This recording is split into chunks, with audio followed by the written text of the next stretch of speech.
Olá, muito boa noite, queridos amigos e amigas, preciosos irmãos e irmãs. Este é o programa Noite e Companhia. Sou o Vanderlei Miranda, um dos pastores da Igreja Batista da Lagoinha, aqui na cidade de Belo Horizonte, mais uma vez chegando até vocês para levar aquela mensagem de vida, de fé e de esperança. Essa é a proposta do nosso programa e eu não abro mão dela. E do que é que eu não abro mão? De abençoar você, de abençoar a sua casa, a sua família, de chegar nesse finalzinho do dia para te ajudar a fechar o dia de uma forma maravilhosa.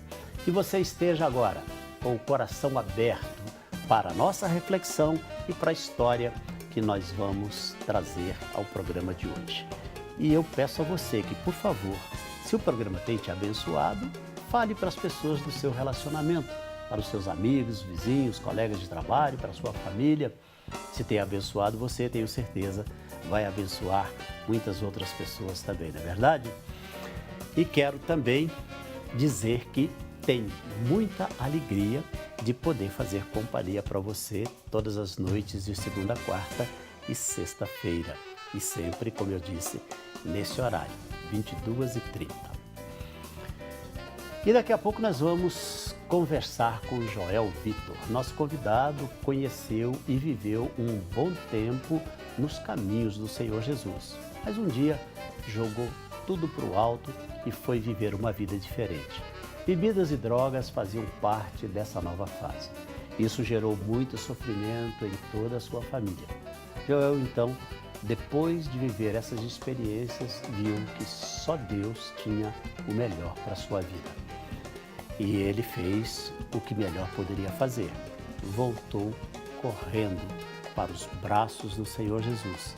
E hoje, daqui a pouquinho, ele vai nos contar um pouco da sua história. A história é boa, você não pode perder. O programa Noite e Companhia já começou.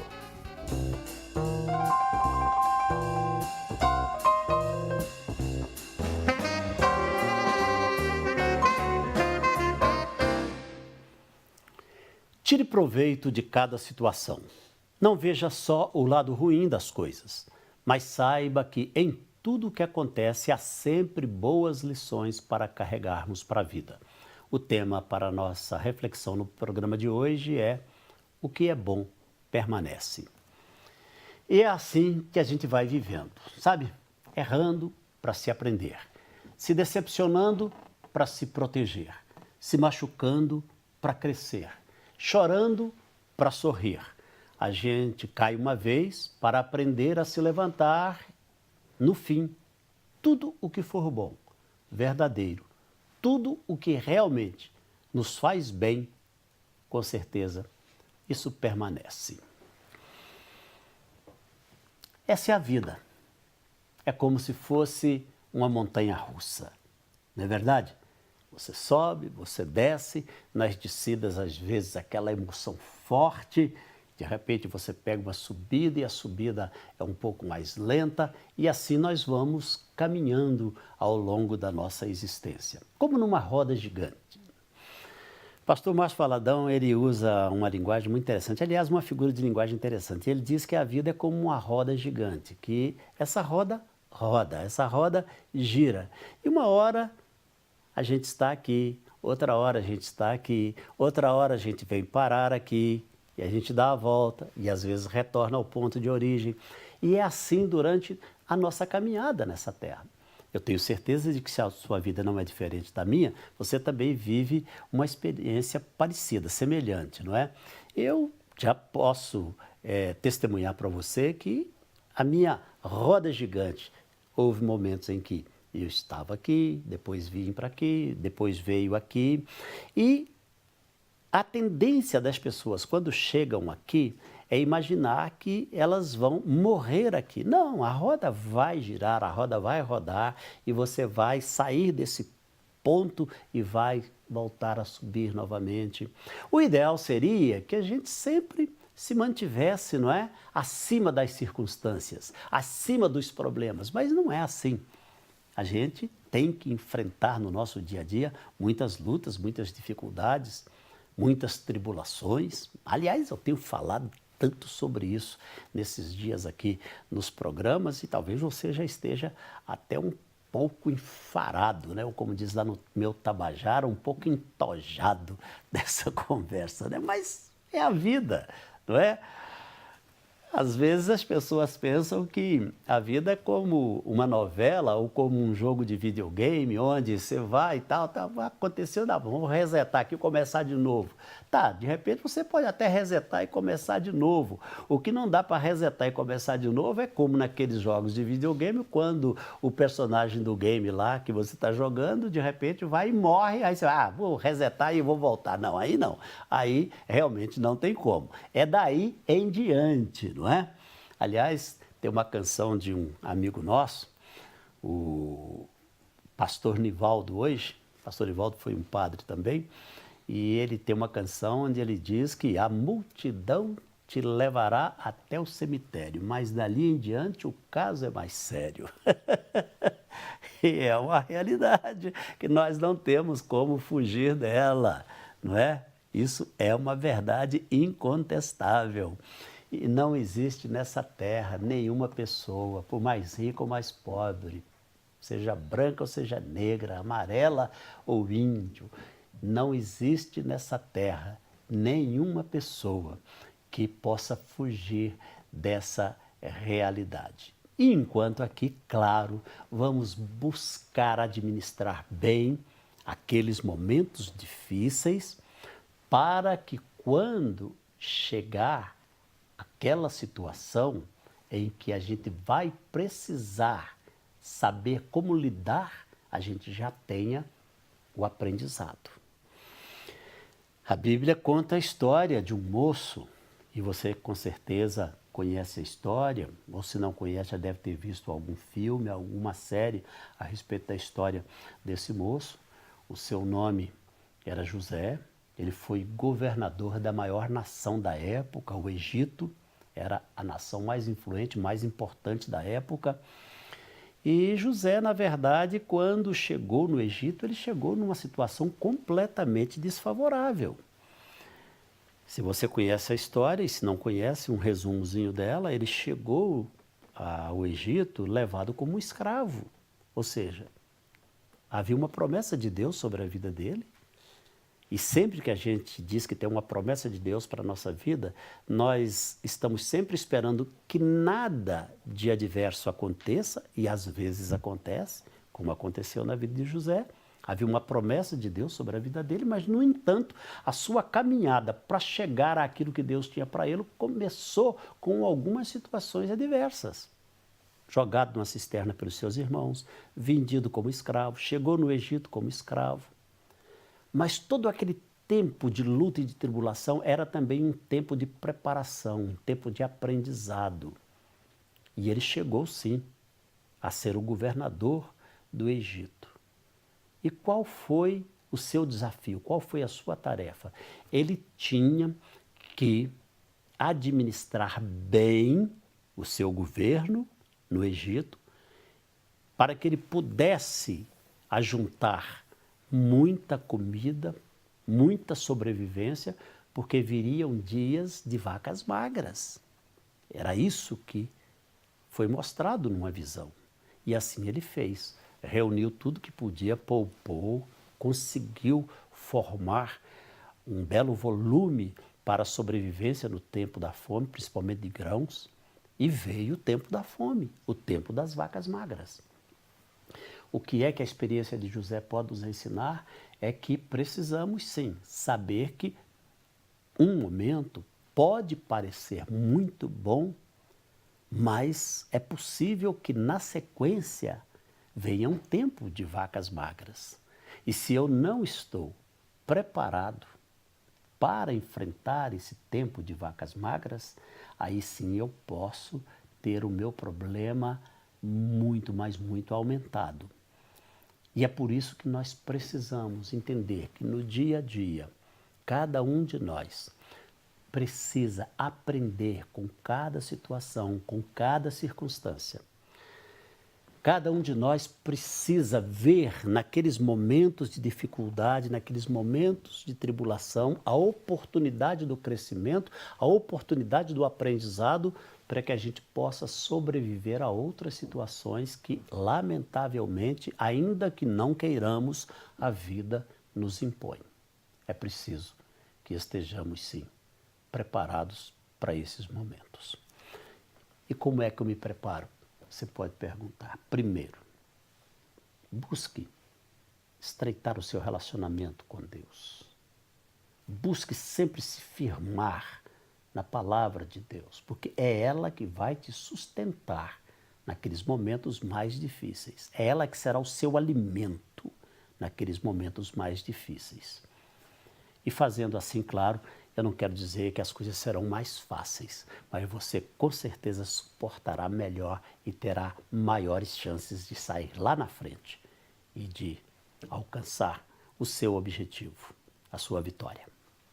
Ok? Gostou da palavra? Então guarde com carinho no seu coração e, por favor, se quiser, compartilhe com outros também.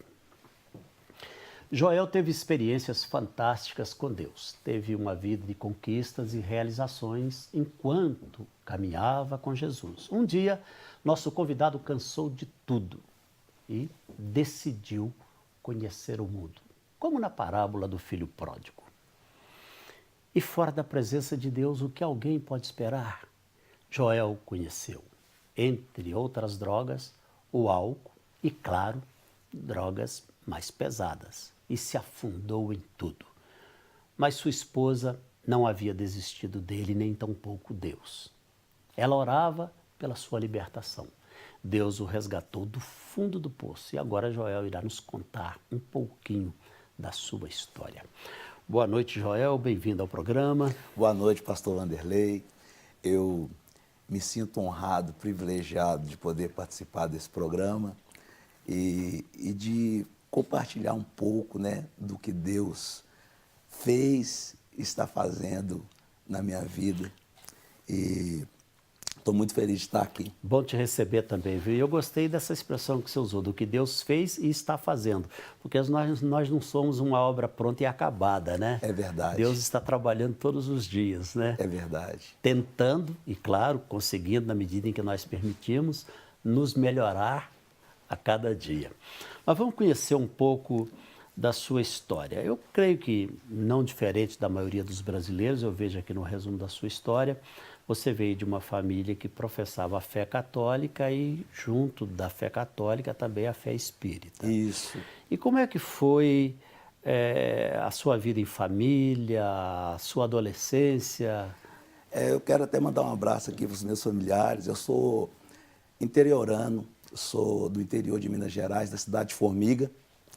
E a minha história se assemelha com muitos interioranos. Eu comecei muito novo a trabalhar, com 6, 7 anos de idade. Minha mãe fazia biquinho doce, eu vendia na rua. Depois, um pouco mais à frente, minha tia fazia salgadinhos, eu vendia salgadinhos na rua. Entrei para trabalhar em oficina autoelétrica muito novo, para aprender uma profissão. E nesse meirinho, com 10, 11 anos de idade, eu dei o meu primeiro coma alcoólico. E uma festa de família, de Natal, a gente já juntou e ali eu tinha muita bebida e aconteceu Você tinha isso que comigo. idade? 10 a 11 anos de idade.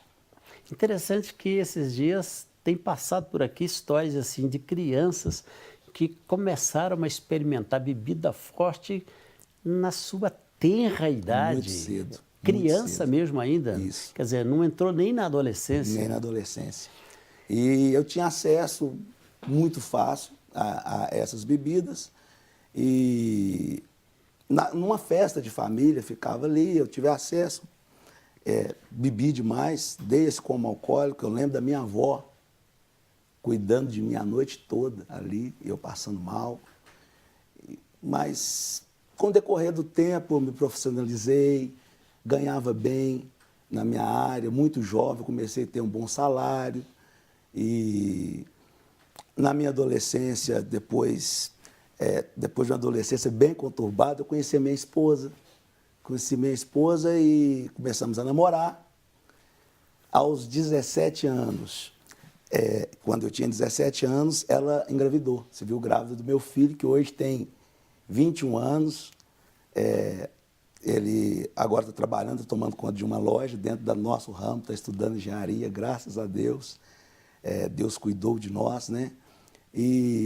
Mas eu era, com 17 anos, muito novo ainda também, né?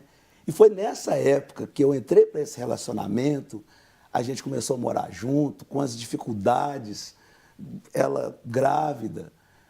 Vocês não tinham casado ainda? Não tinha casado, a gente amigou nessa época, que se chama, né? Foi morar junto e estabelecer esse relacionamento dessa forma. Montei uma casa na época e a gente foi morar junto. E o que acontece? Foi nessa época que eu me converti. Foi quando foi me apresentar Jesus. Eu nunca antes tinha entrado numa igreja evangélica. Tinha uma prima minha que insistiu muito comigo e tinha pregado já para mim várias vezes. Mas nesse tempo de conturbação, ela foi e me levou. Eu conheci lá em Formiga, na época, a Igreja Batista Vale das Bênçãos. E ali entrei. Eu lembro que eu questionei, coisas que eu questionei assim que eu entrei na igreja, é que, ao contrário do que eu estava acostumado a ver, eu não vi nenhuma imagem. E eu falei, não, mas é diferente, não tem imagem nenhuma aqui. E a outra coisa que eu questionei, porque as pessoas, elas chegavam antes do culto e estavam ajoelhadas de costas, porque seria o altar. Eu achei aquilo uma irreverência, mas no fim daquele culto eu entreguei minha vida para Jesus. Começou ali a minha trajetória de andar com Deus, dentro do que eu conheço. Passei por um processo de libertação desse tempo de bebida, de drogas. Aí vim para Belo Horizonte. Na época surgiu uma vaga de emprego aqui. Comecei a trabalhar aqui dentro da minha área, frequentar a igreja. Com 2 anos que eu estava frequentando aqui a igreja, na época Batista Filadélfia, eu já tinha lido a Bíblia 3 vezes, de capa a capa. Assim, era um consumidor. E todo culto, eu estava no final do culto, tinha perguntas para o pastor e me enviaram para fazer o seminário, né, que é da Igreja Batista Moriá, que é onde eu congrego hoje.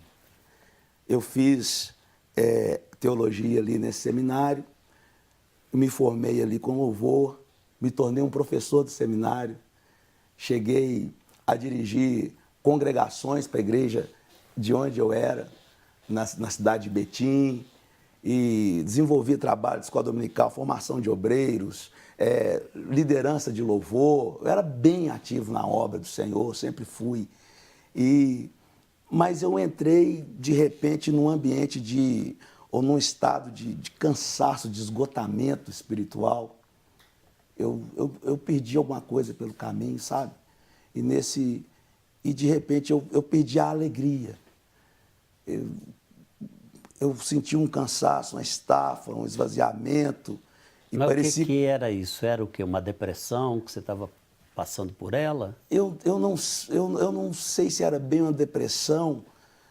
O ativismo me tomou, eu estava trabalhando muito também. A minha empresa estava crescendo, eu trabalhava com prestação de serviço, estava ganhando muito dinheiro. E eu entrei num processo em que eu comecei a entregar cargos na igreja. Primeiro eu deixei de dirigir aquela congregação, fiquei só aqui liderando e fui entregando, já não era líder de louvor mais. E eu lembro que a última coisa que eu deixei de fazer foi de dar aula no seminário.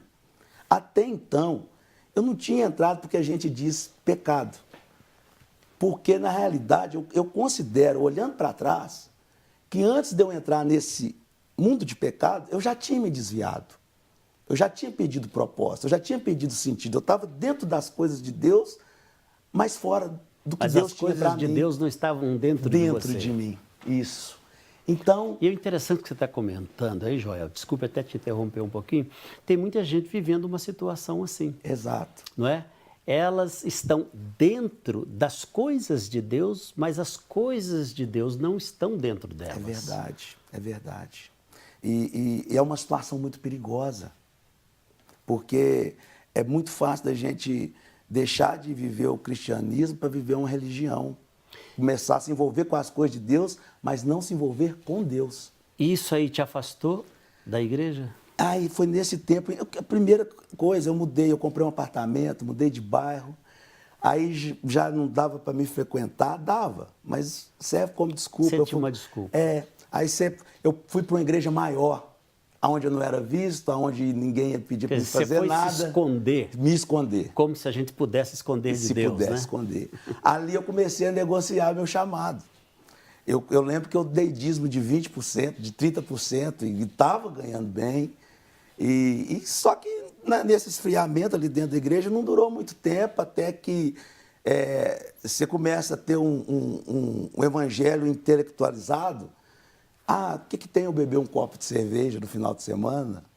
E aí começou assim, um copo de cerveja, e eu me lembro bem desse copo de cerveja, as coisas foram até que eu fui sair da igreja.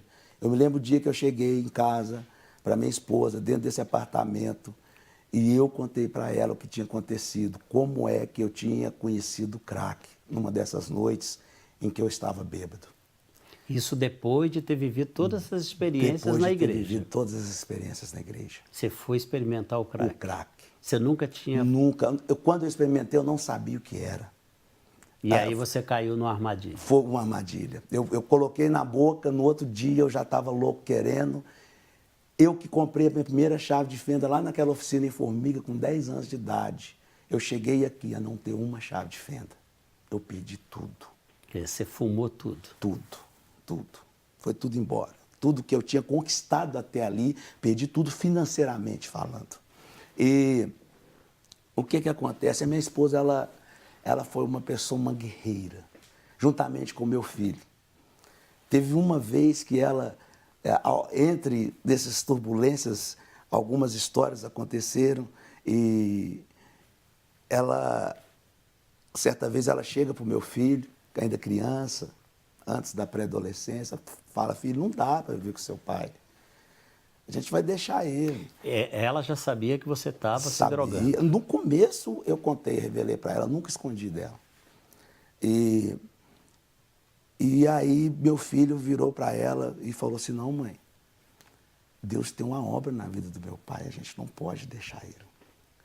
E ele foi um dos que Deus usou para ajudá-la a vencer, romper com esse tempo. E o que acontece? Depois de Você ficou lutar, quanto tempo 10 nessa loucura? anos, pastor. 10 anos? 10 anos. Meu Deus. 10 anos. Eu me lembro de pessoas referência, homens, mulheres de Deus, que eu procurei no meio de tempos desesperadores, orarem por mim. E ali eu ter experiências espirituais, assim, de visões e do que estava acontecendo naquele momento. E demônios, eu ver demônios falando comigo, falando assim: não adianta eles orar, você vai morrer assim. Eu via a presença de um demônio terrível nas minhas costas. Ele tinha garras. Ele se manifestava como que com as garras enfiadas aqui, ó. Os meus dois lados, me segurando, me sugando. E ele dizia: nada te tira daqui. Você perdeu, você está derrotado. E como é que você saiu daí? Eu me lembro de um versículo de Lucas 1,37 que diz que para Deus nada é impossível. E Deus me tirou de lá, pastor. Deus me tirou de lá e mais, Ele me fez um pastor. Hoje, além de eu ter saído de lá, eu ajudo pessoas a sair deste lugar onde eu estive. Essa saída sua requereu algum tratamento ou da forma que você entrou, você saiu? Olha, foi um alto aprendizado, porque desses 10 anos foram várias tentativas de sair que faliram, que foram abortadas. Eu estive numa casa de recuperação em Piracaia, da Igreja Batista Peniel, e voltei de lá, falei assim: eu estou bom e tal. De repente... mergulhava.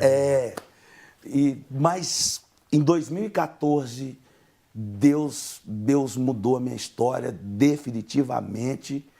E de lá para cá, assim, eu tenho vivido coisas diante de Deus que eu nunca humanamente pensei em viver. Hoje eu aqui sentado com o senhor, lembrando de tudo que se passou. Eu me lembro que à noite, muitas vezes eu entrava, eu ligava a televisão e já estava ligado nesse canal. E eu via, às vezes, assistia culto chorando, doidão de droga.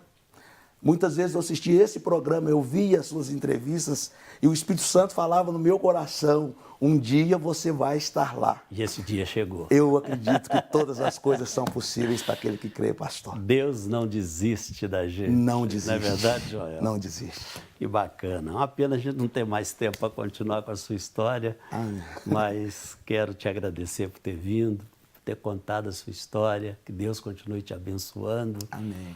Hoje, com a vida completamente restaurada, Verdade. Vivendo a vida que vale a pena ser vivida. É verdade. É verdade? É verdade. Aliás, você falou que queria mandar um abraço para as pessoas. Eu quero mandar um abraço tá? para o pessoal. Então, olha naquela câmera ali, pode Isso, mandar. Isso, abraço para os meus pastores, pastor Elias, pastora Delma, para minha esposa Cibele, para o meu filho Vinícius, para os irmãos que congregam comigo e as igrejas por onde eu tenho passado, até do nosso ministério, né? E também aquelas que não são. Todos aqueles que me conhecem, aos meus familiares, pessoas que lutaram junto comigo, que sofreram junto comigo, que hoje têm se alegrar junto comigo, pessoas que entraram na minha história depois disso. Eu quero mandar um abraço de todo o coração para vocês e dizer para você que está em casa, Jesus quer te tirar dessa situação. Não desista. E você que tem alguém perto de você que está vivendo o que eu vivi, não desista dessa pessoa. Você vai ver que o milagre está disponível para você também. Deus quer mudar a sua história, como Ele mudou a minha. Amém, bacana, viu? Tá aí, a história do Joel, fica o conselho dele aí. Deus sempre está de braços abertos para nos receber. Que você possa fazer a melhor escolha. E a melhor escolha é sempre buscar estreitar cada dia mais o seu relacionamento com Deus. Vamos orar agora, vamos falar com Deus. Se você puder e se você quiser, coloque a sua mão sobre a minha. Vamos orar. Querido Deus, mais uma vez obrigado por este programa, obrigado pela vida do Joel, obrigado por tudo o que o Senhor fez na vida dele, obrigado pelo seu testemunho, pela sua história e obrigado, meu Deus, também por cada pessoa que, neste momento, ora comigo. O Senhor conhece cada uma delas, sabe do que elas necessitam e eu te peço mais uma vez hoje, vá ao encontro delas, onde quer que elas estejam e no nome de Jesus eu te peço que as abençoe, que o Senhor possa fazer o milagre que elas estão buscando no Senhor, que o Senhor, meu Deus, possa derramar sobre elas porção infinita do teu amor. No nome de Jesus oramos, colocando cada uma delas dentro do teu coração, te agradecendo por tudo, no nome de Jesus. Amém, amém e amém. Infelizmente o nosso tempo acabou, mas eu espero te rever no nosso próximo programa. Lembrando mais uma vez que sem Jesus não dá para ser feliz.